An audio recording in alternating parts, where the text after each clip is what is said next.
यो हो बहसको साथमा कामना सेवा विकास बैंक, प्रगतिको आधार कामना सेवासँगको कारोबार। Registration open for +2 Science Management Humanities and Law, Lumbini College.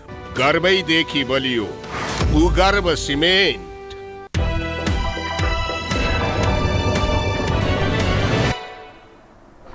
नमस्कार, यो बहसमा म यहाँहरूलाई हार्दिक स्वागत गर्दछु।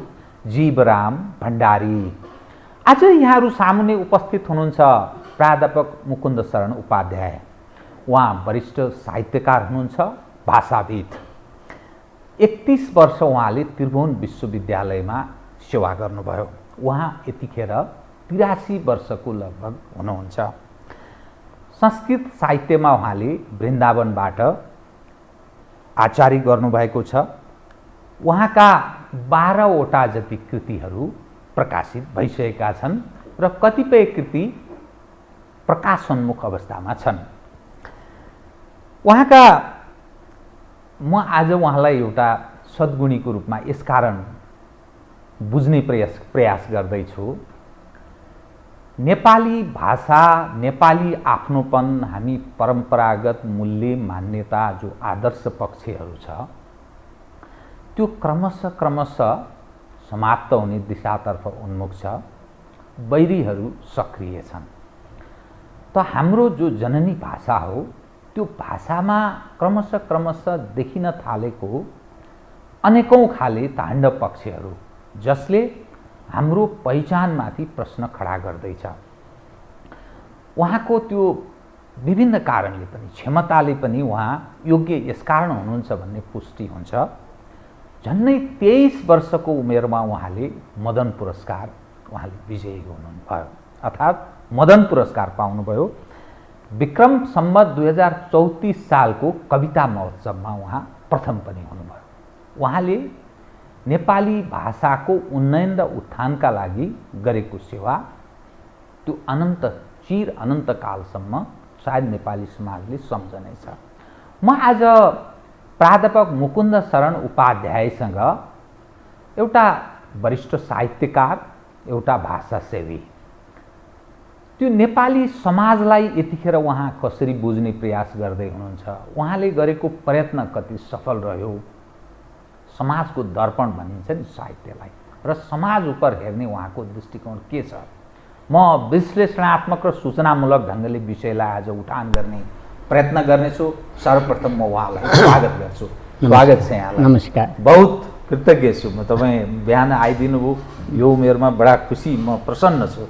म अब यहाँसँग कहाँबाट प्रारम्भ गर्न चाहेँ भने भाषाकै कुराबाट प्रारम्भ गर्छु। कतिपय मानिस भन्छन् भाषा भनेको एकले अर्कालाई बुझाउने त हो, त यसको किन यत्रो रडाको गर्नु, किन जरुरी छ, यो खाले दृष्टिकोण राख्छन्। जस्तै कुनै पनि विषय भनियो भने उसले स्वाभाविक ढङ्गले बुझ्यो भने भइगयो त, यो किन भाषामा यत्रो लडाइँ गर्नु भन्छन् एक खाले मानिस। कतिपय मानिस भन्छन् हाम्रो नेपाली भाषा असाध्यै समृद्ध छ, तर क्रमशः यो आफ्नोपन गुमाउँदैछ, त्यसकारण यो बचाउनु जरुरी छ, यो हाम्रो परम्परा, मूल्य, मान्यता, आफ्नोपन हो भन्ने दृष्टिकोण राख्दछन्। म तपाईँबाटै म सुन्न चाहन्छु, यी दुई खाले विपरीत भनाइहरूलाई हाम्रो समाजले कसरी बुझ्नुपर्छ र हामी जस्ता जिज्ञासुहरूले कसरी बुझ्नुपर्छ, कृपया। एउटा के छ भने भण्डारीजी, म पहिले त खुसी व्यक्त गर्छु। किन खुसी व्यक्त गर्छु भने यस्तो विषय छ, यो विषयमा धेरैले चासो पनि राख्दैन। यहाँले चासो राख्नुभयो होइन, र यो चाहिँ कार्यक्रममा मलाई बोलाउनु भयो, त्यसको लागि धन्यवाद, र श्रोताहरूलाई पनि म अभिवादन गर्छु। त्यो जुन भन्न त सजिलो छ, बुझ्न पनि बुझिन्छ, तर के हुन्छ नि क्रमशः चाहिँ एउटाले एक थरी शब्द लेख्यो, अर्काले अर्को थरी शब्द लेख्यो, बुझे, अथवा जहाँ बसेर त्यसले लेखेको छ त्यहाँको समाजले बुझ्यो, तर त्यो लेखेको जस्तो कि चाहिँ यहाँले उपन्यास लेख्नुभयो, त्यो उपन्यास बडा रोचक छ, मिठो छ, तर यहाँ बसेर लेखेको उपन्यास गुवाहाटीमा पनि बुझ्नु पर्यो होइन। र अहिले त विश्वव्यापी भएर नेपाली बसेका छन्। अर्थात् भाषामा एकरूपता हुनुपर्छ, परम्परा हो कायम। त्यो भएन भनेदेखि सुस्तै सुस्तै त्यो टाढा पुगेका अमेरिका पनि छन् होइन, अस्ट्रेलियामा पनि छन्, युरोपभरि छन्, यो चाहिँ मध्यपूर्वमा पनि छन् होइन। त त्यहाँ पुगेका नेपालीले त्यहीँ बस्छन्, त्यहीँ चाहिँ थाई सन्तानहरू त्यहीँ बस्लान् होइन। त्यो अवस्थामा पनि यहाँको लेखकले जीवराम भण्डारीजीले लेखेको उपन्यास त्यहाँकाले 100 वर्ष पछि पनि बुझुन्। त्यसको लागि व्याकरणले एउटा बाटो बनाइदिन्छ। त्यो व्याकरणमा खलबल आउनु हुँदैन भन्ने मेरो मान्यता हो। व्याकरणमा खलबल आउनु हुँदैन। समस्या कहाँनिर आयो हामी कहाँ र कुन बेलादेखि यो भाषामा त्रुटि प्रारम्भ भयो? अब एउटा के छ भनेदेखि यथार्थलाई हामी उजागर गरौँ, तपाईको जान्नु पनि पर्छ आम दर्शकले। यो नेपाली भाषाको चाहिँ भाग्यमा के रहेछ कुन्नी, नेपाली भाषाका लागि भरपर्दा सम्मान गर्न योग्य पात्रहरूबाटै यो मौकामा पीडित छ है। त्यस्ता पात्रबाटै यो मौकामा पीडित छ। कस्तो दुर्भाग्य है, कस्तो दुर्भाग्य। अब कस्तो छ भनेदेखि एउटा उदाहरण म दिन्छु कृपया। कस्तो भने 1992 सालमा विक्रमको 1992 सालमा गोर्खा भाषा प्रकाशनी समिति थियो। त्यो समितिबाट एउटा नेकसुले भन्ने निक्ल्यो। त्यो नेकसुले भनेको के भने नेपाली भाषा कसरी शुद्ध लेख्ने होइन। अब त्यसको छोटकरी नाम नेकसुले। त्यो नेकसुले निकाल्दाखेरि दुईटा अथवा 3वटा राम्रा आदर्श व्यक्तिहरू बसेरै गरेका हुन्, तर उहाँहरूलाई गल्ती भयो। उहाँहरूबाटै गल्ती भयो। के गल्ती भयो? उदाहरणको लागि म जसले शुद्धाशुद्धिको प्रश्न गर्यो उसैले गल्ती गर्यो, उहाँहरूबाटै गल्ती हो। त्यो स्वाभाविक पनि हो, किनभनेदेखि भाषाको व्याकरणको विकास यदि संस्कृतको इतिहास हेऱ्यौँ भने अथवा अरू भाषाका पनि त्यस्ता इतिहास होलान्, लामो समय पो लाग्छ त है। त्यो लामो समयमा विकास हुने चिज। अब संस्कृतकै इतिहास हेर्नुभयो भनेदेखि चाहिँ कैयौँ शताब्दी लागेको छ। पाणिनि आए, त्यसपछि त्यो क्रम नेपाली भाषाका लागि पनि त आवश्यक छ। त त्यो नेपाली भाषामा हामी कहाँ एउटा उल्टो पर्यो। सुरुमा प्रारम्भिक व्याकरण भन्यौँ त्यसलाई। ती प्रारम्भिक व्याकरणहरूले क्रमशः विकास गर्ने बेलाको व्याकरणहरू त्यतिखेर के भयो त भनेदेखि पहिले हाम्रो चाहिँ चन्द्रिका व्याकरण निक्लियो होइन। चन्द्रिका व्याकरण भन्दा पनि पहिले जयपृथ्वीबहादुरले प्राकृत व्याकरण भनेर चाहिँ जयपृथ्वीबहादुर सिंहले गर्नुभयो। त्यो 1953-54 मैले अहिले ठ्याक्क 1-2 वर्ष फरक पर्छ मैले बोल्दा। त त्यतिखेर उहाँले बनाएको प्राकृत व्याकरण पछि चाहिँ नि हाम्रो हेमराज गुरु, माइला गुरु भन्थे है, उहाँले बनाएको गोर्खा भाषा व्याकरण होइन। अनि एटनले बनाएको चाहिँ नि नेपाली व्याकरण। अब यी 3वटा व्याकरणमा तपाईँलाई बुझ्नु सजिलो हुन्छ। अब कस्तो प्रगति भयो भने उहाँका पालामा नेपाली भाषाको नाम के राख्ने होला भन्दा उहाँले प्राकृत व्याकरण भनिदिनु भयो। त्यही नेपाली भाषा चाहिँ अहिले हामी त नेपाली भाषा भन्छौँ नि।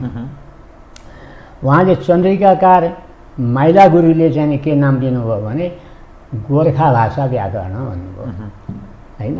अब नेकसुले भन्ने अहिले मैले नाम दिएँ नि, त्यहाँ नेपाली भाषा भन्ने कुरा आयो। नेकसुले होइन, नेपाली कसरी शुद्ध लेख्ने होइन।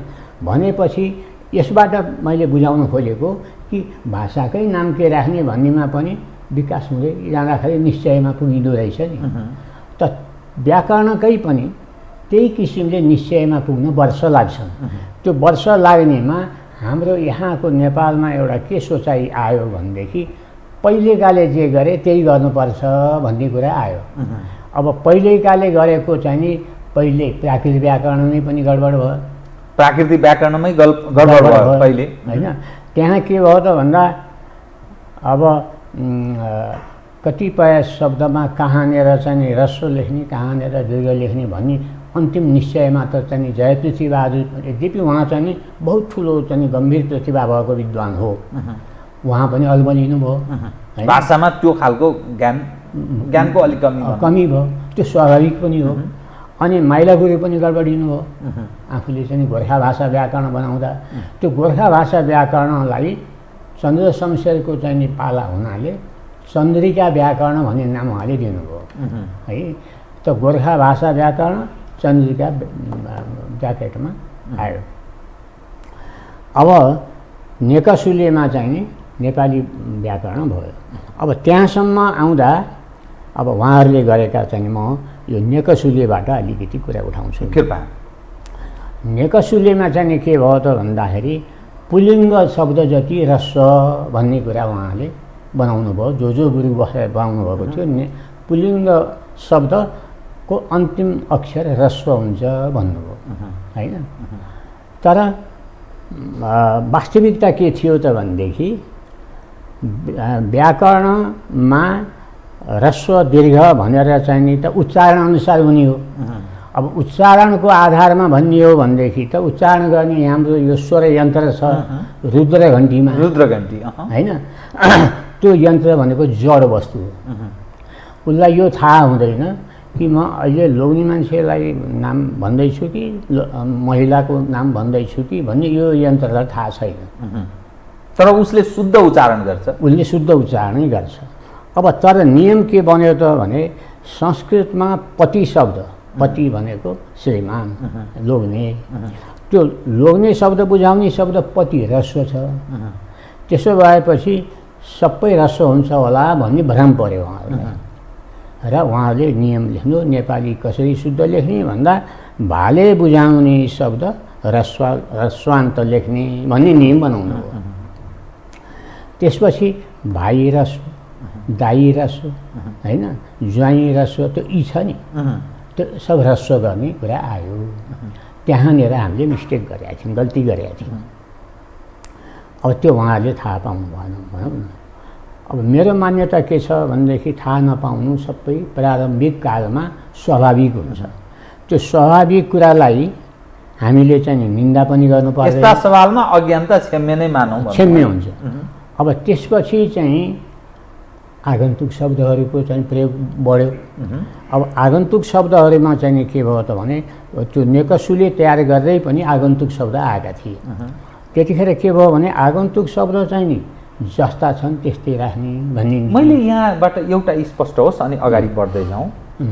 नेपाली भाषा जो गोर्खा भाषा पनि भन्छन् नि कतिपय, यसको मूलत जननी कुन कसलाई मान्ने? जस्तो हामी मातृभाषा, यो हाम्रो मातृभाषा भनेर गौरव गर्छौँ, जो आमाले बोलेको भाषा त्यो छोराछोरीले बालबालिकाले बोल्छ, यस मानेमा मातृभाषा। अब यो मातृभाषा र हाम्रो जननीको विषय छ नि, यो जननी भाषा कतिपय भन्छन् संस्कृतबाट यो आगन्तुक हो। यो यसलाई अलिक स्पष्ट पार्नु। यो के छ भने वास्तवमा संस्कृतका शब्द नै नेपालीमा चाहिँ नि बनेका हुन्। संस्कृतबाट प्राकृत भाषा बन्यो। प्राकृत भाषा भनेको संस्कृतको नजिक, नेपालीभन्दा अलि संस्कृतको नजिक। अब संस्कृत नै पनि होइन, त्यो भाषा बन्यो। त्यसका धेरै भेद छन्, आफ्नो अलग पहिचान हाम्रो छ। अनि त्यो भाषा मध्येमा सौरसेनी भन्ने एउटा प्राकृत छ, पाली भन्ने एउटा प्राकृत छ। पाली र सौरसेनी अरू पनि छन्, महाराष्ट्री छ, मागधी छ, अर्धमागधी छ इत्यादि छन्। त धेरैजसो यी दुईटा भाषा सौरसेनी प्राकृत र पाली प्राकृत, यी दुईटा भाषाको चाहिँ असर नेपाली भाषामा छ। उदाहरणको लागि अब यो जुन शब्द अहिले म उदाहरणमा दिन खोज्दैछु, जस्तो कि यस अनि त्यस, यस अनि त्यस, यस अनि त्यस होइन कि यस अनि त्यस, अर्थात् आइको ए ततातिथिको ते हो। त्यस्तो चाहिँ पाली प्राकृतमा पनि लेखियो। पाली प्राकृत बुद्ध भगवानले जुन भाषा बोल्नुहुन्थ्यो, बुद्ध भगवान हाम्रो नेपाली, त्यो पनि यहाँ जोड्नु उचित छ। अब के छ त भनेदेखि त्यो यस त्यस थियो। अहिले त्यो नेकसुलेमा केही गल्ती भयो भने नि मैले है त्यहाँ चाहिँ नि उहाँहरूले के गर्नुभयो भनेदेखि यस त्यस बनाइदिनु भयो। यस त्यस होइन अब गर्नुपर्छ के त भन्दाखेरि हाम्रो पूर्वजले चाहिँ यसलाई कस्तो प्रयोग गर्थे अनि त्यो चाहिँ नि प्रामाणिक हो कि होइन त्यो खोज्नु पर्थ्यो। त्यो सबै कुरा अहिलेको चाहिँ नि साधन पनि थिएन, यो प्रविधि पनि थिएन होइन। अहिले त हामी चाहिँ नि केही नपाएदेखि त्यो नेटबाट हामी खोज्छौँ नि कतिपय। त हरेक चिज समय सापेक्ष परिमार्जित हुनुपर्छ, परिमार्जन हुनुपर्छ।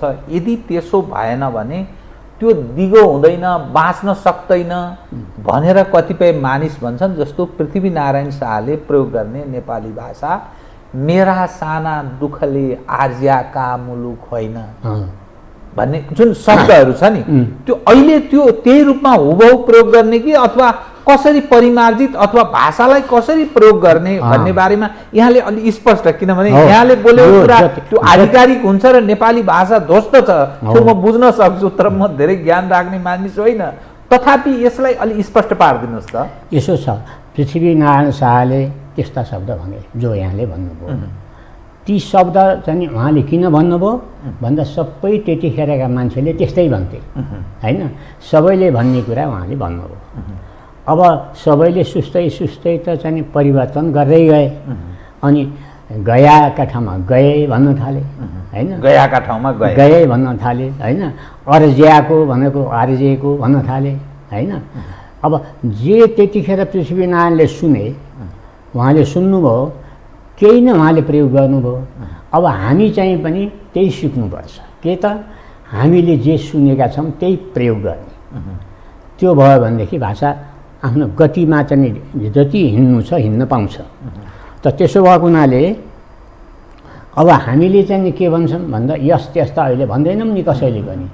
म त धनकुटा पुगेँ, अब चाहिँ के अरे दार्जिलिङ पुगेँ, सिक्किम गान्तोक पुगेँ, नेपालको सीमा बाहिरका नेपालीले कस्तो बोल्छन् र त्यसै गरी यता चाहिँ पश्चिममा म देहरादुन पुगेँ। मलाई के उद्देश्यले पुगेँ त भन्दा जहाँसुकै कस्तो बोल्दा हुन् नेपाली भन्दा तीनवटा कुरामा लगभग एउटै कुरा बोल्दा रहेछन् होइन। क्रियापद सर्वनाम विभक्तिमा धेरै ठाउँमा म पुगेँ, त्यति ठुलो अन्तर पाइनँ मैले होइन। तर अरू शब्दमा अन्तर हुन्छ। जस्तो भैँसी भन्छ पोखरामा, भुइँसी भन्छन् पूर्वतिर। भुइँसी र भैँसी, भुइँसी र भैँसी त्यो परिवर्तन हुन्छ। त शब्दहरू चाहिँ स्थानीय उच्चारण, हाम्रो देश त यातायातको सुविधा नभएको, त्यसो भएको हुनाले सानो सानो खण्डमा पनि उच्चारणमा परिवर्तन छ है। त त्यो उच्चारणको अनुसार त्यहाँका मान्छेले बोल्नु पनि पर्छ, त्यहाँका मान्छेले लेख्नु पनि पर्छ। तर व्याकरणले भन्छ पख्नुहोस् भन्छ। व्याकरणले के भन्छ होइन तपाईँ कास्कीकाले कस्तो बोल्छन् त्यही लेख्ने भन्ने, गोर्खाकाले त्यहाँकाले कस्तो बोल्छन् भन्दै जाने हो भने त यो पहाडी दुर्गम ठाउँमा त साना साना बस्तीहरूमा सम्पर्कको कमी छ अनि सम्पर्क नभएपछि त सबैले उस्तै त बोल्दैनन्। त समग्रमा हाम्रो भाषा बर्बाद भइरहेको छ, यहाँलाई चिन्ता छ होइन? छ। त त्यो हामी कहाँ त्रिभुवन विश्वविद्यालय छ, कयौँ अरू प्राज्ञिक क्षेत्रहरू छन्, नेपाल प्रज्ञा प्रतिष्ठान छ। यी क्षेत्रहरूले यसमा सुधारका लागि हाम्रो आफ्नोपन समाप्त हुँदैछ, ध्वस्त हुँदैछ, आफ्नोपन बचाउँ भनेर केही प्रयत्न गरेको या यहाँहरूसँग पनि सरसल्लाह गरेको त्यस्तो कुनै छैन? मैले सुनेअनुसार 34 सालमा बालकृष्ण पोखरेलको संयोजकत्वमा एउटा भाषा सम्बन्धी एउटा कमिटी बनेको थियो, त्यसमा वल्लभमणि दाहाल लगायतका पनि हुनुहुन्थ्यो, त्यसले पनि केही सल्लाह सुझाव दिएको छ। के प्रश्न यो के भएको छ बताइदिनुहोस्। अब यसमा मैले भने नि पहिले एउटा कुरा बोलेको छु यहाँसँग मैले, के भने जो चाहिँ जिम्मा पाएका आधिकारिक ठाउँमा पुगेका, जस्तो भरोस लाग्दा हामीले सम्मान गर्न पनि मन लाग्ने त्यस्ता पात्रहरूले त्यो ठाउँमा पुगेर आफ्नो अड्कलले जे उचित लाग्यो होला त्यही उहाँहरूले भनिदिँदा भाषामा चाहिँ नि अलिकति विकार आउन त्यसैले पनि गर्यो। जस्तो 1992 सालमा नेकसुले निकाल्ने चाहिँ सरकारले मान्यता दिएको त्यतिखेर राणा शासन थियो। त्यो शासनले युद्ध संसद हुनुहुन्थ्यो सायद त्यतिखेर, उहाँहरूले अधिकार दिएर ठाउँमा पुगेका विद्वानहरू हुनुहुन्थ्यो। उहाँहरूले चाहिँ नि व्याकरण लेख्नलाई व्याकरणको वर्णविन्यास सम्बन्धी यो चाहिँ स्पेलिङ भनौँ न सबैले बुझ्छन्, अहिले वर्णविन्यास पनि त्यति नबुझ्ने भइसकेका छन्। त्यो बिग्रँदै त्यसरी गइसक्यो आफ्नो पनि हो। अब त्यो चाहिँ नि बनाउने क्रममा नेकसुले छपाउनु भयो। नेकसुलेमा उहाँहरूले चाहिँ नि त्यो यस त्यस त मिलाउनु पर्थ्यो नि। उहाँले के कुरा बिर्सनु भयो, मानवले बिर्सन्छ त्यो स्वाभाविक हो। उहाँले के बिर्सनु भयो भने यो चाहिँ नि सर्वनाम शब्द हो, यस त्यस हाम्रो प्राचीन मान्छेले कस्तो बोल्थे भनेर खोज्नलाई सायद साधन पाउनु भएन। जस्तो धम्मपद भनी भगवान् बुद्धका उपदेशको ग्रन्थ छ, त्यसमा के लेखेको छ भने यस तेस लेखेको छ, आइको ये तेस। अब गाउँमा गएर बुझ्नु पर्थ्यो कि त यिनीहरूले के भन्छन्, बडो कान थापेर सुन्नु पर्थ्यो र यस तेस पो भन्दा रहेछन्। अब उता बुद्धले चाहिँ 2500 वर्ष अगाडि पनि यस तेस लेखेका रहेछन्, उनको भाषामा पनि त्यो रहेछ, उनले बोल्ने पालीमा पनि। भने यहाँ गाउँमा भने त यसो त्यसो बोल्दा रहेछन् भने हामीले बनाउने नेकसुलेमा यसो त्यसो राख्नुपर्छ भन्ने सम्झाउनु पर्थ्यो, बिर्सनु। अब बिर्सेकोलाई सधैँ सिरोपर गरेर हिँड्नुपर्छ भन्ने मेरो मान्यता छैन। सम्झेकोलाई नतमस्तक भएर स्वीकार गर्ने, गल्ती भएकोलाई गल्ती भएछ उहाँहरूबाट, अब यो त ठिक ठाउँमा पो ल्याउनु पर्यो भन्ने त्यो हामीले गर्न पर्थ्यो। हामीबाट त्यो काम भएन। अब त्यसपछि चाहिँ 92 सालमा ती गल्तीहरू भए। के भए? यस त्यसो लेख्नुपर्छ भन्ने कुरा आयो होइन। अब हाम्रा कयौँ यहाँ पनि मैले पनि हामीले त पहिले त त्यही अभ्यासमा भयौँ नि। जब चाहिँ नि मलाई यसो ध्यानमा आयो कि पृथ्वीनारायणको दिव्योपदेशमा पनि यस तेस छ, मेरो हजुरआमाले बोल्ने चाहिँ नि पनि यस तेस छ, मेरो काकाले बोल्ने पनि यस तेस छ, मेरो छिमेकी चाहिँ नि अमुकले बोल्ने पनि यस तेस छ। अनि हामी नेपालीले सबैले बोल्ने यस तेस छ, तर मेरो पोखरामा पो छ। काठमाडौँमा के बोल्छन् होला? काठमाडौँमा मैले चाहिँ अनुसन्धान गरेँ, काठमाडौँमा पनि यस तेस नि बोल्दा रहेछ नि, यस त्यस त बोल्न सक्दो रहेछ मान्छेले। अब यो के भएको हो भन्ने कुरा एक दुईजनासँग पनि मैले बुझेँ। त्यसमा यो हिन्दीमा यह भन्छ, यह अनि यही लेख्छन्। अब त यह उनीहरू त धेरै जान्ने होलान् भन्ने पर्यो होला, उनीहरूकै जस्तो बनाउनु पर्छ कि भन्ने माने होलान्। र यो बोलचालमा जे भए पनि लेख्न त यो लेख्नुपर्छ क्या हो भन्ने सोच आयो होला। र त्यसरी चाहिँ नि यस त्यसमा पनि यहको य छ नि, यहको उनीहरूले बोल्छन्। अब त्यो अलि यति विशाल विषय छ कि यो हजुर, त्यो मैले यह त्यह उनीहरूले किन य भने त ए किन भनेनन् भन्ने पनि मैले चाहिँ नि बुझाउन थालेँ भने लामो समय जान्छ। त त्यो हको कारणले त्यस्तो भयो। अर्थात् नेपाली भाषा अतिक्रमणको पनि शिकार भएछ भनेर यसरी पनि बुझ्नु पर्यो। र अनि अब त्यो चाहिँ नि सच्याउन सकेनन् हाम्रो नेकसुलेवालाहरूले, त्यसैलाई अपनाए। कुन अपनाए? पहिले लेखेका माइला गुरुले यस त्यस बनाए, त्यही माइला गुरुकै चाहिँ नि त्यहाँ राखे। त्यो गल्ती भएको हो। अब एउटा चाहिँ नि माइला गुरुका पालामा एउटा राममणि आचार्य दीक्षित भन्ने हुनुहुन्थ्यो। उहाँले चाहिँ हलन्त बहिष्कार पनि भन्नुभएको हो, अभियान चलाउनै भयो। अब उहाँले चाहिँ नि लेखेको किताबहरूमा यस आइको ये तेस ततातिथिको त्यो नै छ। राममणि आचार्यका पुस्तक हेर्नुभयो भने राममणि आचार्य दीक्षित हो, उहाँले लेखेकोमा त्यही नै छ। ठिक लेख्नुभएको छ उहाँले। अब मैले चाहिँ के सोचेँ भने राममणि आचार्य त ठिक लेखेको रहेछ, अब यो नेकसुलेमा त गल्ती भएछ। त मैले मेरो आत्माले के भन्यो भने उहाँहरूले माइला गुरुलाई पछ्याउनु भयो होला, उहाँले जनतालाई पछ्याउनु भयो होला होइन, पृथ्वीनारायणलाई पछ्याउनु भयो होला। अब आयो मैले चाहिँ नि जय पृथ्वीबहादुरको नाम लिएँ नि। जय पृथ्वीबहादुरको प्राकृतिक व्याकरणमा उहाँ अलि अल्मलिनु भएको छ। यसो त्यसोमा त अल्मलिनु भएको छैन, यसो त्यसो नै लेख्नुभएको छ राममणिले लेखे जस्तै। तर राममणिको कुरा पछि आयो, उहाँले लेखेको प्राकृत व्याकरण त अलि पहिले हो।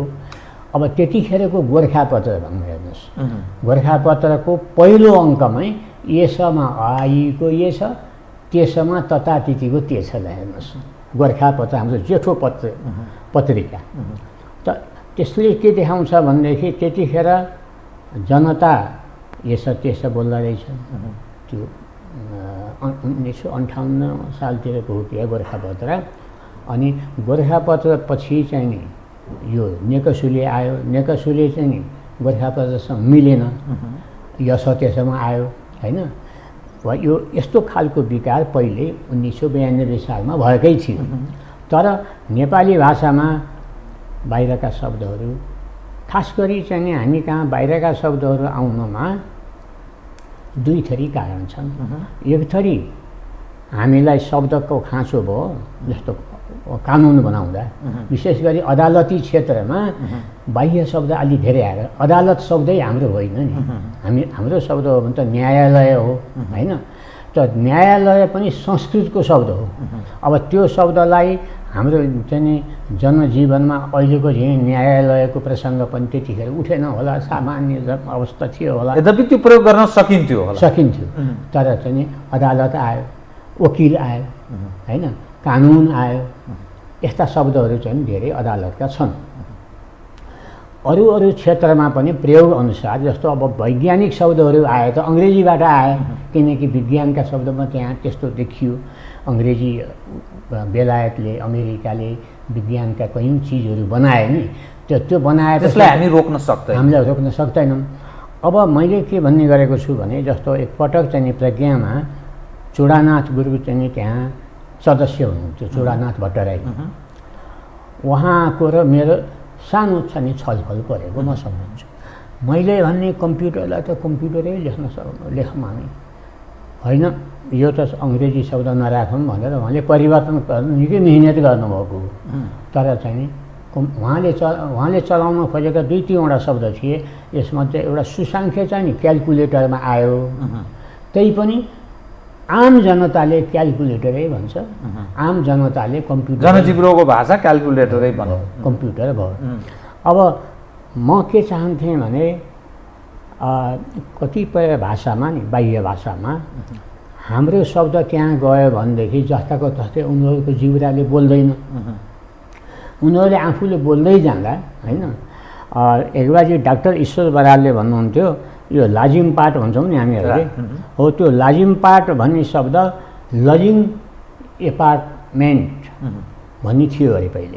लजिङ एपार्टमेन्ट भन्दै जाँदा अपराउनु त्यसरी लाजिम पाठमा परिणत भयो। त त्यो जनताको जिब्रोले नै परिवर्तन गर्यो भने त्यो हामीले व्याकरणमा स्वीकार गर्नुपर्छ, कोषमा मान्नुपर्छ, ग्रहण गर्नुपर्छ। गर्नु तपाईँ त्यसलाई मान्नुहुन्छ? त्यो तपाईँको धारणा चाहिँ के छ? होइन, मेरो धारणा पनि त्यो छ। हामी यदि बोल्न सक्छौँ भने, तर अब नेपाली शब्द पनि बोल्न सक्छौँ, आगन्तुक शब्द पनि बोल्न सक्छौँ भने रोज्नु पर्यो। त्यही काम दिने नेपाली शब्द पनि छ, त्यही काम दिने अङ्ग्रेजी या अरू भाषाको शब्द आयो भने हामीले हाम्रो शब्द छ भने त्यो शब्द त हामीले बनाएको हो, संस्कृतबाट अथवा प्राकृतबाट विकास गरेको हो। त त्यो शब्द नमासौँ भन्ने गर्छु मैले।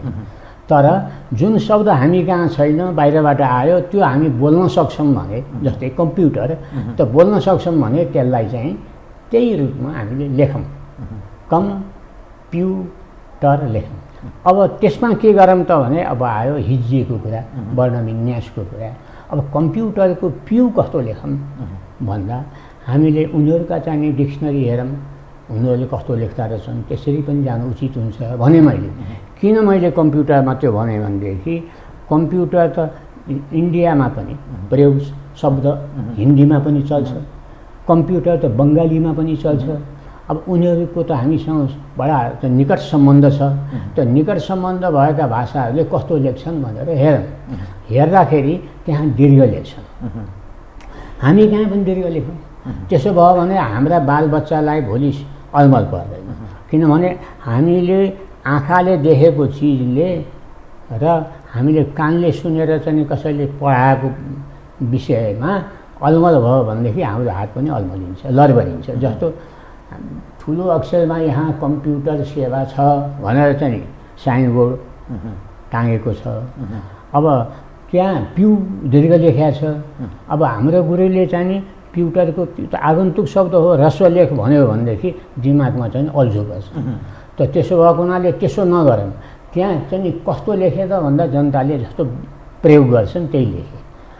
यदि त्यो नलेखेका पनि शब्द आउँछन्, त्यो साइनबोर्डहरूमा सबै शब्द शुद्ध आउँछन् भन्नु पनि छैन। म यो आम दर्शकले अलिकति बुझ्ने गरेर हजुरबाट बाँडी जाओस् है त। जस्तो अहिले चर्चामा छ नि नेपाली जनमा एमसिसी, चलन चल्तीमा धेरैले के लेख्छन् भने एम सी रस्सो लेख्छन् पातलो छ, अनि अर्को सी चाहिँ दीर्घ लेख्छन्। यसलाई कस्तो लेख्ने? जस्तै कतिपयले जस्तो विश्वेश्वर प्रसाद कोइरालाको नाम बीपी अङ्ग्रेजीमा बीपी लेख्छन् होइन। कोहीले रस्सो बीलाई रस्सो पीलाई दीर्घ लेख्छन्, कोहीले बी पनि दीर्घ पी पनि दीर्घ लेख्छन्। यो एकदम व्यापक समस्या छ। यो कसरी लेख्ने छ? मैले त स्पष्ट छ मेरो नीति। एक अक्षर भएका अल्फाबेटिकल भन्छौँ नि ती अक्षरहरू ती दीर्घ हुन्छ, सबै दीर्घ, सबै दीर्घ। एमसीसी दुईटै सीसी दीर्घ लेख्ने, बीपी दुईटै दीर्घ लेख्ने, अब त्यो चाहिँ शुद्ध हो। तपाईँले देखेको जुन सीसीमा सी ओल्लो ह्रस्व पछिल्लो दीर्घ छ नि, त्यसको कारण 34 सालले बनाएको नियम हो। बिगारिदियो। अब 34 सालले के भन्यो त भन्दा अन्तिम अक्षर चाहिँ नि प्रयोग अनुसार चाहिँ दीर्घ धेरै जसो दीर्घै हुन्छ, दीर्घै लेख। तर त्योभन्दा ओल्तिर जति अक्षर छन् सबै ह्रस्व लेख। अब म यहाँसँग शहीद मोटो छ, स ठुलो छ, हि दीर्घ हो, द पहिले त्यस्तो चलन चल्ती थियो। अहिले पातलो छ, हि ह्रस्व अनि द हो शहीद। अनि जस्तो अब यसमा पनि स्पष्ट हो, दुईटै एकैचोटि जाओस् भनेर। जस्तो मानिलिनुहोस् ऋषि, अब कतिपयले प्रश्न गर्छन् ऋषि लेख्दा के भयो, र को रि सी लेख्थे भइगयो नि, किन त्यो ऋणीको रि लेख्नु, किन लेख्नु भन्ने एक खाले प्रश्न गर्छन्। अनि यो एकपछि अर्को प्रश्नहरू नेपाली भाषाका शब्द चयनका सवालमा अनेकौं मानिसहरू गर्छन् कि त शहीद उच्चारण तीनवटा शहरू जस्तै मोटो छ, पातलो छ, पेचिलो छ, त स त उच्चारण गर्दा के फरक पर्छ? उही त हो नि, यो लेख्नुको के तुक छ भनेर जो प्रश्न गर्छन् त्यसलाई यहाँले भन्नुहोस् त के जवाफ दिनुहुन्छ? यसमा चाहिँ के छ भनेदेखि हामीले आँखाले केही काम गर्छौँ, केही कानले काम गर्छौँ। आँखाले काम के गर्छौँ त भन्दा आँखाले चाहिँ ऋषि लेखेको देख्दाखेरि पेट चिरेको स लेखेको देखिरहेछ। आँखाले चाहिँ नि त्यो सधैँ पेट चिरेको छ, तीनवटा मध्येको चाहिँ बिचको छ होइन, त्यो देखिरहेको हुनाले आँखाले चाहिँ पेट चिरेकै स माग्छ। आँखाको अभ्यास त्यसमा छ। अब कानको अभ्यास के छ त भन्दा स एउटै छ, त्यसो भएपछि के फरक भयो र जे लेखे नि भयो भनेर भन्ने चाहिँ नि कानलाई मात्रै ध्यान दिए, आँखालाई ध्यान दिएन। त आँखालाई पनि कानलाई पनि दुईटैलाई समेट्नको लागि फेरि चाहिँ यहाँले प्रश्न गरे जस्तै व्याकरणकै काम पर्छ। अब उदाहरणको लागि शहीदको कुरा भन्नुभयो यहाँले। अब शहीदमा हुन त हामीले तालव्य स बोल्न नसक्ने पनि होइन, हामीले दन्त्य स बोल्नै सक्छौँ भन्ने पनि होइन। हामी दन्त्य स पनि अहिले बोल्दैनौँ, वास्तविक दन्त्य स। हामी तालव्य स ठ्याक्कै नबोल्ने पनि हामी होइनौँ। हामी लगभग कता कता बिचको चाहिँ उच्चारण गरिरहेको शहीदको उच्चारण गर्छ, शहीदको। तर आँखाले त ठ्याक्कै मोटो स देखिरहेको छ। अहिले पनि शहीद गङ्गालालमा यहाँ जानुभयो भने त्यत्रो विश्वविद्यालय, त्यत्रो प्रज्ञा प्रतिष्ठान, त्यत्रो शिक्षा मन्त्रालय सब कराइरहेका छन्। है आगन्तुक शब्द पातलो स लेख भनेका छन्, तर चाहिँ नि त्यसले सुन्दैन। त्यहाँ किन सुनेनन् तिनीहरूले भनेदेखि या त त्यहाँ कोही गतिलो चाहिँ भाषाको कुरा बुझ्ने मान्छेको चाहिँ सहयोग पाए त्यतिखेर साइनबोर्ड बनाउँदा त्यही भएर मोटो स नै लेखे, मोटो स र हिलाई दीर्घ नै राखे होइन। अब गुरुप्रसाद मैनाली भन्ने एउटा नामी कथाकार, गुरुप्रसाद अब उहाँले लेखेको एउटा शहीद भन्ने कथा छ। त्यो शहीद कथाको त्यो किताबमा शहीदको स मोटो नै छ। अब त्यो मोटो स भएको शहीदलाई 34 सालका चाहिँ गुरुवर्गको सभाले पातलो स बनाउन सजिलै सके होइन। अब त्यो प्रकाशन गर्नेहरूले यो संस्करणमा मोटो स छापेका छन्, अर्को संस्करणमा गएर चाहिँ यो पातलो स भन्छ आउँछ, प्रुफ रिडरले सच्याउँछ। शुद्ध चाहिँ मोटो स र हि दीर्घ हो, शहीदको स, शहीद यसरी लेख्ने। त यो बिगार्नका लागि त्रिभुवन विश्वविद्यालय प्रज्ञा प्रतिष्ठान जस्तो यो संस्था जो प्राज्ञिक थलो त्यो किन त्यसले चाह्यो, किन बिगार्न चाह्यो, या अर्थात् के समस्या हो? एउटा यहाँले सुन्नुभएको पनि होला, यहाँलाई धेरै मलाई आनन्द लागिरहेको छ। के त भने यहाँले धेरै भाषाका कुराको रहस्य के गहिरा गहिरा कुरा प्रश्न उठाइराख्नु भएको छ। त्यो के त भने यहाँले त्यसमा ध्यान दिन सकेकोमा म बहुत खुसी लागिरहेको छ। एउटा के यहाँले सुन्नुभयो झर्रोवाद भन्ने झर्रोवाद सुन्नुभएको छ। त्यो झर्रोवाद भन्ने यो त्यसको नेतृत्व चाहिँ गर्ने मान्छेहरूमा एउटा बालकृष्ण पोखरेल, एउटा चाहिँ ताना शर्मा पनि हुन्, एउटा कोशराज रेग्मी भन्ने विराटनगरको उहाँ पनि हो। यस्ता खालका चाहिँ मानिसहरू उतिखेर बनारसमा पढ्न बस्दा उहाँहरूले बसेर उहाँले के सोच्नुभयो भनेदेखि हिन्दीमा पनि त्यस्तो खालका चाहिँ केही उटपटाङ कुराहरू आइरहेको बेला थियो। त त्यतिखेर हामीले पनि किन नगर्ने भन्ने पऱ्यो कि के भयो, उहाँहरूले चाहिँ त्यो आरम्भ गर्नुभयो कि झर्रोवादी भनौँ भन्नुभयो। अनि झर्रोवादमा उहाँहरूले अलिकति यो आगन्तुक शब्दहरूमा पनि उहाँहरूले चाहिँ अर्कै रूप दिने, संस्कृत शब्दहरूलाई सकभर चाहिँ बिगार्ने। जस्तो कस्तो भने सम्पादक भने बुद्धि सबैले, उहाँहरूले सम्पादक भन्दा त ठ्याक्कै संस्कृत हो, यो नराख्नु, सम्पादक्यौली भनौँ भनेर त्यस्ता शब्द बनाउनु भयो है। अनि चाहिँ के अरे कुथुङ रेहा कथाकार भनेर भन्दा त ठ्याक्कै संस्कृत शब्द भयो। संस्कृतमा तपाईँले लेख्न पऱ्यो भने नि कथाकार लेख्नुपर्छ, हिन्दीमा लेख्न परे पनि कथाकार लेखिन्छ, हामीले पनि कथाकार भन्छौँ होइन, बुझ्छौँ। तर चाहिँ नि त्यसलाई कुथुङ रेहा भन्ने बनाउनु हो उहाँहरूले, कथाकारलाई कुथुङ रेहा होइन। अब चाहिँ नि पढिरहनेलाई घोकिरहने पाठक त्यसलाई घोकन्ते बनाइदिने के गर्न सकिन्छ त्यो गर्नुभएको थियो। त्यो 13 सालमा त्यो झर्रोवादी आन्दोलनको जन्म भएको मानिन्छ।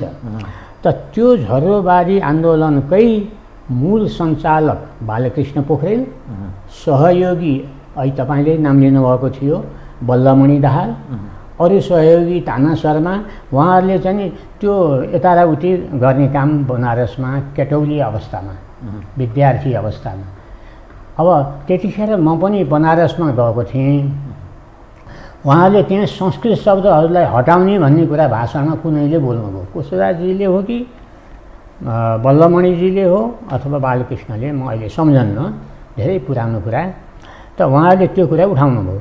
उठाउँदाखेरि मलाई त्यहाँ चाहिँ अलि बच्चै मैले त्यहाँ गएर बोल्ने खण्डन गर्ने मेरो आँट पनि आउन सकेन, सङ्कुचित भएन। तर त्यो सभाबाट बाहिर गएपछि मैले एउटा श्लोक बनाएँ नेपालीमा। त्यो श्लोक के लेखेँ भने मलाई त्यस्तो आयो तत्काल कि जस्तो कि पोखरी सुक्छ पानी झिकिदिएपछि त्यस्तै सुक्त छ नेपाली हटाएपछि संस्कृत भनी यो 2 लाइन मलाई लेख्न आयो, लेखेँ। र एउटा त्यहाँबाट प्रकाशित हुने पत्रिकाको नेपालीमा छापिने पत्रिकाहरू थिए त्यहाँ बनारसमा, एउटा छात्र प्रभावत नै थियो, एउटा चाहिँ नि के अरे काशीराज श्रेष्ठले उदय भन्ने पत्रिका थियो। त्यस्ता पत्रिकाहरू बनारसमा छ्यापछ्याप्ती निक्लन्थ्यो। त्यो मध्येमा म छात्र प्रभावमा गएँ जस्तो लाग्छ। छात्र प्रभावमा मैले दिएँ। उहाँको त्यो सम्पादक पनि अन्त नि संस्कृत शब्द हटाएर के नेपाली भाषा बाँकी रहला भन्ने सोच भएको मान्छे हुनुहुँदो रहेछ। त एक अर्काको अन्योन्याश्रित छ संस्कृत भाषा र नेपाली। होइन, संस्कृत कस्तो छ नेपालीमा भने हेर्नुहोस्, राजा भन्यो संस्कृत, मन्त्री भन्यो संस्कृत, मिनिस्टर भन्नु पर्यो अर्को भाषामा अङ्ग्रेजीमा, नेपालीमा के भन्छौ तिमीहरू भन्यो भने हामी त मन्त्री नै भन्छौँ नि हामी। राजा के भन्छौ अङ्ग्रेजीमा हामी किङ भन्छौँ, तिमीहरू के भन्छौ भन्यो भने हामी त राजा नै भन्छौँ। हो यस्ता शब्दहरूको ठुलो भिड हामी नेपाली भाषामा छ। त अहिलेसम्म यसो हेरी ल्याउँदा कति जति भाषाहरूलाई हामीले बिगार्यौँ, ध्वस्त बनाइदिउँ, कति हजार होला? अब हेर्नुहोस् त्यो आगन्तुक शब्दलाई त आगन्तुक र तद्भव, आगन्तुक र तद्भव यी दुईटा हामीले धेरै बिगार्यौँ। त्यो बिगारेको चाहिँ नि प्रारम्भ त झरेवादले पहिल्यैदेखि हो, बिगारिदियो। तर औपचारिक रूपमा चाहिँ नि यो कुरा पाठ्यक्रममै राख्ने भनेको चाहिँ 2034 सालमा हो। त्यो त्यतिखेर मैले गनेको त त्यसले ध्वस्त नै बनायो, ध्वस्त नै बनायो। मैले गनेको त छैन, उहाँहरूले चाहिँ नि बनाए त म त मोटामोटी 25-30 हजारै शब्द बिगार्नु भयो कि भने जस्तो लाग्छ। 25-30 हजार नेपाली शब्द बिगारिए। अब ती शब्द के भयो त भन्नु होला भने अहिले चाहिँ नि हामी पढाउने गुरु ठिक दीर्घ लेखेर पढेर आएको हो। अब उसले पाठ्यक्रममा चाहिँ नि तोकियो रस्व, ऊ रस्व पढाउन बाध्य भयो। अब रस्व पढाउन बाध्य भयो त पहिले त्यो गुरुले के भन्यो त्यो पढाउने पाठ्यक्रम आएपछि भने हुन त यो दीर्घै हुनुपर्ने हो, तर तपाईँहरूले अब पाठ्यक्रममा रस्व भनेको छ, मैले रस्व भन्छु त रस्वै लेख्नुहोस् अब के भन्ने शब्दहरूको प्रयोग गर्यो। यो के कुनै त्यस्तो फिरिङ्गी भन्छ नि त नेपाली आफ्नोपन सिद्ध्याउन चाहने तत्त्वले तागतले प्रयोग भएका मानिसले यो सबै गरे हुन् कि अथवा विवेक गुमाएको अथवा ज्ञानको अभाव अथवा के हो? यो मलाई कस्तो लाग्छ भने उहाँहरूले झरेवाद चलाउनु भयो नि, त्यो उग्र झरेवाद भन्छु मैले। त्यो उग्र झरेवाद त चाहिन्छ हजुर, किनभने आफ्ना शब्दहरू बचाउने भावना त चाहिन्छ, त्यो पक्षमा पनि छु म है। तर चाहिँ नि त्यो अलिकति बढी शब्द चाहिँ नि उहाँहरूले गल्ती गर्नुभएको हो र त्यसमा मेरो बालकृष्ण पोखरेलसँग छलफल कैयौँचोटि भयो। अन्ततोगत्वा धेरै वर्षमा भनौँ न 34 सालदेखि 69 सालसम्म उहाँले चाहिँ नि नमानेको कुरा अन्त्यमा गएर मान्नुभयो है, मान्नुभयो। उहाँको र मेरो बिचको उहाँले आफैले चाहिँ नि भन्नुभएको छ मुकुन्द शरण र म 100 कोस टाढा छौँ, अब म मुकुन्द शरणतिर जानुपर्छ भनेर उहाँले चाहिँ नि साझाको त्यो गरिमा पत्रिकामा अन्तर्वार्तामै भन्नुभएको छ। त अन्तिमतिर उहाँले महसुस गर्नुभएको रहेछ। म यहाँसँग नि हाम्रो यो जो नेपालको विगत परम्परा हेर्दा बडा त्यो समृद्ध जस्तो देखिन्छ है। पृथ्वीनारायण शाहले एकीकरण गरेपछिको देश त्योभन्दा विगतको अझ अलग अर्को स्वर्णिम काल पनि देखिन्छ। यो देशमा यही देशमा पाणिनीहरू भए, भतृहरिहरू जन्मे, वेदव्यास, पराशर, गौतम बुद्ध, राजा जनक, सीता, यावत र पछिल्लो समयमा भन्ने हो भने महाकवि लक्ष्मीप्रसाद देवकोटाको अलग खालको एउटा व्यक्तित्व। त यस्ता विद्वान विदुषीहरू हामी कतिपय ठाउँमा सुन्ने गर्छौँ। यो क्षेत्र खास गरी यो हिमाल क्षेत्र जप तप स्थल हो। विद्वान विदुषीहरूले एकदम यहाँ आएर जप गर्ने, ज्ञान आर्जन गर्ने त्यस्तो ठाउँ, मस्तिष्कलाई एकदम शान्त बनाएर ठुलो एउटा उन्नयन उत्थानका लागि संसारलाई सन्देश प्रवाह गर्ने, त्यस्तो विकास गर्ने, त्यस्तो व्यक्तित्व निर्माण गर्ने ऋषि महर्षि विद्वान विदुषी तपस्वीहरूको यो स्थल भनेर भनिन्थ्यो। त कहाँनिर समस्या आयो हुँदा हामी आर्थिक हिसाबले पनि संसारका तन्नममा रूपान्तरित छौँ, भाषामा पनि हाम्रो यो तन्नम अवस्थामा हामी प्रवेश गरेछौँ। यो कहाँनिर समस्या आयो? त्यो त्यस्ता हाम्रा पूर्वजहरूको यो जप तप स्थल यो क्षेत्र समाप्तिको दिशातर्फ हामी गएछौँ। समस्या के हुन सक्छ? होइन, यो के हुन सक्छ म पनि बुझ्दिनँ हजुर। कस्तो हो भने म आश्चर्यचकित चाहिँ छु, किनभने यति ठुलो विकृति किन आयो?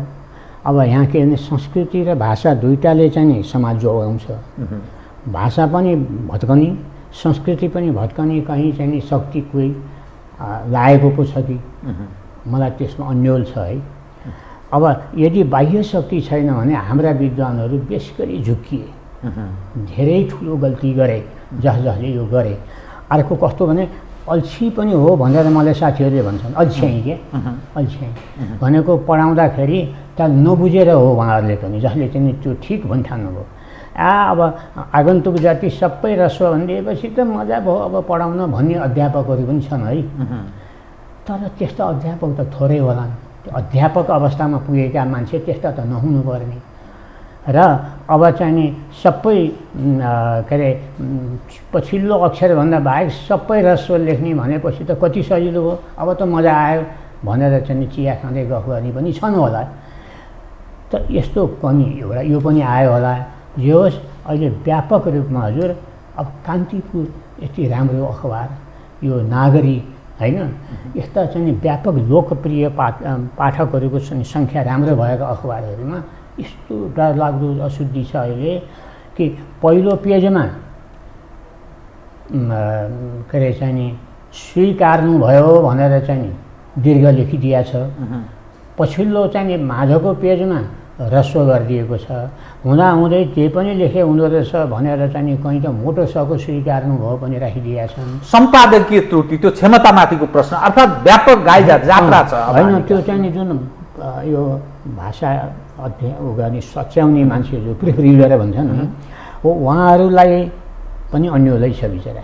किनभने गडबड भइरहन्छ व्याकरण, शब्दकोशमा गडबड। शब्दकोश चाहिँ प्रज्ञाको शब्दकोशमा त्यस्ता चाहिँ शब्दहरू छन्। अनि केही दिनपछि के हुन्छ भने हामीले 10वटा शब्द सच्याइदियौँ अबदेखि भन्ने पनि आउँछ अखबारमा। अनि त्यसो भए त कहिले सच्याएको छ, कहिले अशुद्ध छ, अथवा जुन सच्याएको छ त्यही अशुद्ध भएको छ। तपाईँको यसो कुरा सुन्दा तपाईँ एक्लो बृहस्पति जस्तो देखिन्छ। प्रज्ञा प्रतिष्ठानको त्यो छ, उसले शब्दकोश त्यस्तो बनाएको छ, त्रिभुवन विश्वविद्यालय त्यसरी पाठ्यक्रम बनाएर वितरण गरिरहेछ। तपाईँको जो प्रयत्न छ नि कुनै दिनमा सफल हुने आश गर्नु भएको छ कि म एक्लो बृहस्पति झुठो भएरै जाने भएँ भन्ने लागिरहेको छ जीवनको यो 83 वर्षको उमेरमा? बहुत चाहिँ एउटा मार्मिक हृदय छुने प्रश्न आयो। अब म त कस्तो छु भने सायद म सचिएको नेपाली शब्दकोश, सचिएको पाठ्यक्रम नदेखिकन पो जाने हो कि, अथवा जिजीविसा भन्ने एउटा हुँदो रहेछ क्या, त्यो के भने बाँच्न पाए भन्ने इच्छा त भइरहन्छ नि। त त्यो पनि यसले जगाइदिइरहन्छ कि त्यसले अलिक दिन घुचेर्छ कि मलाई केही वर्ष भन्ने पनि आशा लाग्छ। तर नेपालीहरूका मैले के आत्माको कुरा चाहिँ म जान्ने मान्छे त्यस्तो त होइन, सिद्ध केही होइन। तर आत्माले नेपालीहरूले यो अशुद्धमा त दिक्कत मानेका होलान् भन्ठानेका छु। अब म यहाँसँग धेरै कुरा गर्न चाहन्थेँ। हामी कुरा गर्दा गर्दै 1 घन्टा व्यतीत गरेछौँ। समयले आजलाई साथ यतिसम्म मात्रै दियो। यहाँलाई फेरि म कुनै समय यहाँको अनुकूल भएको बेलामा म फेरि आग्रह गर्नेछु, कार्यक्रममा आइदिनु भयो, बहुत कृतज्ञ छु। धन्यवाद। धन्यवाद। यस्तो चाहिँ महत्त्वपूर्ण, यहाँलाई थाहा होला यो चाहिँ यो हो भन्ने यो जुन कार्यक्रम यहाँले चलाउनुहुन्छ नि, यहाँको प्रश्न गर्ने तरिका अनि त्यो चाहिँ नि जवाफको प्रसङ्ग त पात्र अनुसार हुने नै भयो। अनि त्यो यति लोकप्रिय भएको छ कि यो हो मान्छेले खोजी हेर्ने, त्यस्तो ठाउँमा मलाई बोलाइदिनु भयो। म यहाँको चाहिँ उदारता र विवेक जति धेरै धन्यवाद दिन्छु। र आज मैले जति भने हाम्रा चाहिँ श्रोताहरूले जसले सुन्नुभयो, सुन्नेहरूले अथवा यो त युट्युबमा पनि आउँछ कि भोलि पर्सि पनि हेर्नु होला। तर मलाई यो आजसम्म भनेको, अहिलेसम्म भनेको यो कार्यक्रममा, यो बैठकमा, यसमा म चाहिँ पुरा त हुन पाएको छैन। मलाई यहाँले फेरि बोलाउँछु भन्नुभएको हुनाले चाहिँ आशा लागेको छ। यहाँलाई धेरै धन्यवाद दिन्छु। पाठकहरूलाई पनि, श्रोताहरूलाई पनि धन्यवाद दिन्छु। नमस्कार। आदरणीय दर्शकवृन्द, उहाँ हुनुहुन्थ्यो प्राध्यापक मुकुन्द शरण उपाध्याय, वरिष्ठ साहित्यकार तथा भाषाविद। भाषा र साहित्य यही वरिपरि केन्द्रित रहेर हामीले गरेको कुराकानी। म सहित मेरो सम्पूर्ण युनिटलाई कार्यक्रमबाट बिदा दिनुहोस्। तर यो हो टेलिभिजन, हेर्दै रहनुहोला। नमस्कार।